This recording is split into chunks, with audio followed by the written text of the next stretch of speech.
Hello students, welcome to my YouTube channel Home Education. Today I am going to give lecture on preposition. I am going to give you the uses of since and for. So are you ready? Listen this lecture on preposition very carefully and attentively. तो students सबसे पहले मैं आपको ये बता दूं कि since हो या फॉर हो, ग्रामर की भाषा में ये प्रीपोजिशन कहलाते हैं और इनका हिंदी मीनिंग होता है से। ठीक है, सिंस हो या फॉर हो, ये ग्रामर की भाषा में प्रीपोजिशन होते हैं और इनका हिंदी मीनिंग से होता है। अब मैं आपको सिंस और फॉर का यूज बताता हूँ।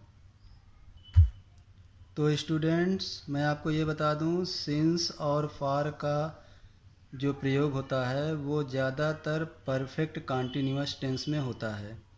अब चाहे वो प्रेजेंट परफेक्ट कॉन्टिन्यूअस टेंस हो या पास्ट परफेक्ट कॉन्टिन्यूअस टेंस हो या फिर फ्यूचर परफेक्ट कॉन्टिन्यूअस टेंस हो, इनका प्रयोग परफेक्ट कॉन्टिन्यूअस टेंस में ज़्यादातर अधिकतर होता है। अब मैं आपको यूज ऑफ सिंस बताता हूँ, सिंस का प्रयोग बताता हूँ। तो देखिए स्टूडेंट्स, मैं आपको ये बता दूं, सिंस जो होता है ये पॉइंट ऑफ टाइम बताता है, मतलब ये समय का बिंदु बताता है, बिल्कुल एग्जैक्ट समय बताता है। ठीक है, अब यहाँ पर देखिए मैंने एक चार्ट के द्वारा आपको समझाने की कोशिश किया है, इसे बहुत ध्यान से देखिए। जैसे घड़ी की टाइमिंग होती है ओ क्लॉक, जैसे 1 o'clock 2 o'clock 3 o'clock होता है ना, तो घड़ी की टाइमिंग जो ओ क्लॉक होती है उसके लिए हम सिंस लगाते हैं। ठीक है, मॉर्निंग के लिए सिंस का प्रयोग करते हैं, इवनिंग के लिए सिंस का प्रयोग करते हैं, आफ्टरनून के लिए सिंस का प्रयोग करते हैं, नाउ के लिए सिंस का प्रयोग करते हैं, देन के लिए सिंस का प्रयोग करते हैं और मिनट्स के लिए भी सिंस का प्रयोग करते हैं। ठीक है, अब मैं कुछ एग्जाम्पल्स के द्वारा आपको यहाँ पर सिद्ध कर देना चाहता हूँ, एग्जाम्पल्स के द्वारा बता देना चाहता हूँ कि कैसे आप प्रयोग करेंगे सिंस का। जैसे एग्जाम्पल 1 देखिए, she has been learning English since 8 o'clock। वह 8 बजे से इंग्लिश याद कर रही है, अंग्रेजी लर्निंग कर रही है। तो आपने देखा घड़ी की टाइमिंग है 8 o'clock, इसलिए यहाँ पर सिंस का प्रयोग होता हुआ दिख रहा है। अब एग्जाम्पल 2 देखिए, he has been reading a novel since morning. वह सुबह से एक नावल पढ़ रहा है। तो यहाँ पर मॉर्निंग अंडरलाइन होता हुआ दिख रहा है आपको, तो मॉर्निंग से पहले सिंस लगा हुआ है। ठीक है, तीसरा एग्जाम्पल देखिए, they have been playing since evening. वे शाम से खेल रहे हैं।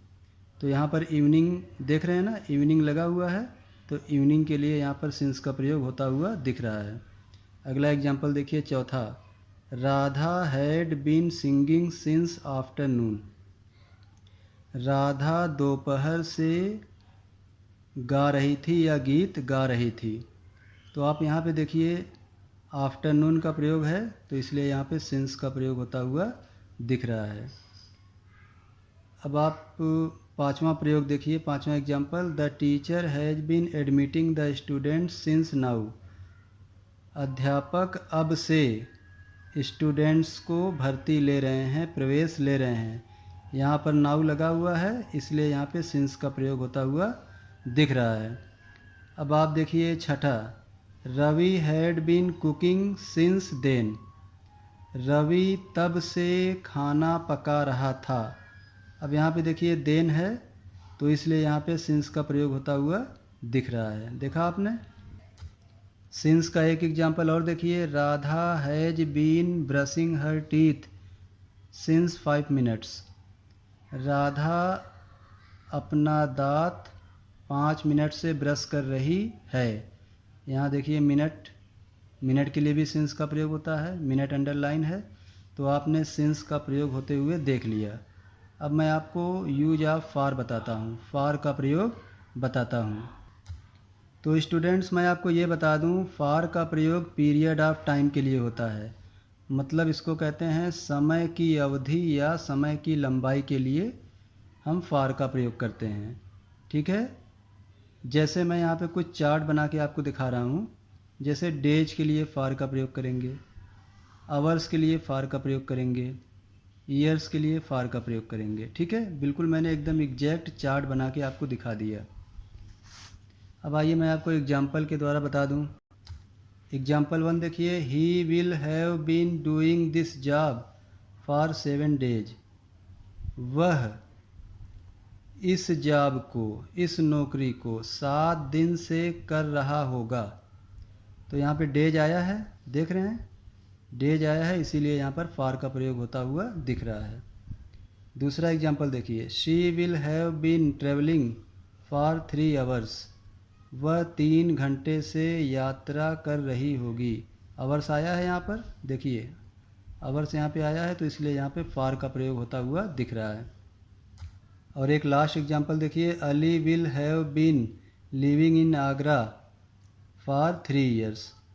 अली 3 साल से आगरा में रह रहा होगा। ठीक है, यहाँ पर देखिए ईयर्स आया है, ये देखिए, इसलिए यहाँ पर फार का प्रयोग होता हुआ दिख रहा है।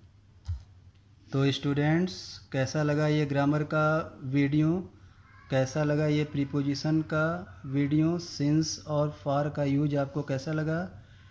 इस वीडियो पर आप इसे लाइक करिए, इस पर कमेंट करिए, और प्रीपोजिशन के और अधिक वीडियो देखने के लिए और ग्रामर के और अधिक वीडियो देखने के लिए, जो कि मैंने ग्रामर और प्रीपोजिशन के बहुत से वीडियो डाल दिए हैं, तो मेरे चैनल पे सारे वीडियो उपलब्ध हैं। उन्हें देखने के लिए जल्द से जल्द मेरे इस चैनल को सब्सक्राइब करें।